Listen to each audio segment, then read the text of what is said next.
We're actually just over a month before our Swim for Hospice, which is happening on August the 12th on Sunday.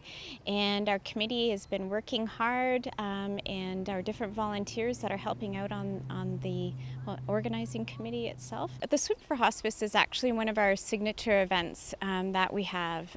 Every year we've got to raise over 50% of our operating budget for hospice.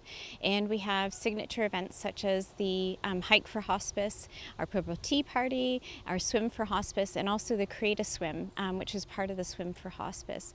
And in order to raise the much needed funds we have to keep our programs and services free of charge, we've got to have events such as this open to everybody in the community. So everyone that wants to participate in the Swim for Hospice, we have people that are as young as 5 and 6 years of age. We've had swimmers every year in their early 80s. So it's open to any age group, and you have a choice of swimming 3 kilometers, 2 kilometers, or 1 kilometer. And what we ask the swimmers to do is to raise money by pledges of people sponsoring your Swim for Hospice. And then we have Joy Jarvis, who is our long distance swimmer, and Joy again will be swimming 12 kilometers for hospice. Hospice, Algonquin Grace is really close to the heart for me. A dear friend of ours, probably 8 to 10 years ago, was going through her second bout of cancer and wished she had had a place like hospice, and I think kind of got the ball rolling on that and unfortunately didn't get there.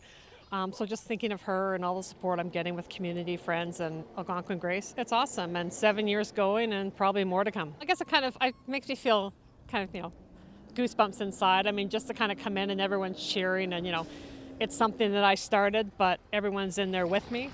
We always have a financial goal that we hope to meet and exceed.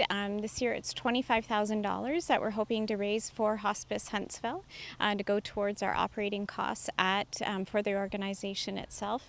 And we're hoping to have as many swimmers come out.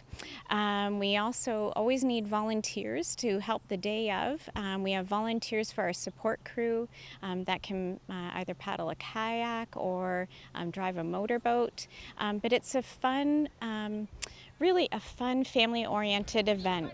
I think being in our community, it's a really important thing. I think the fact that people can experience their final journey of life in a home setting, in a place like hospice, instead of in the hospital where my friend Gloria was.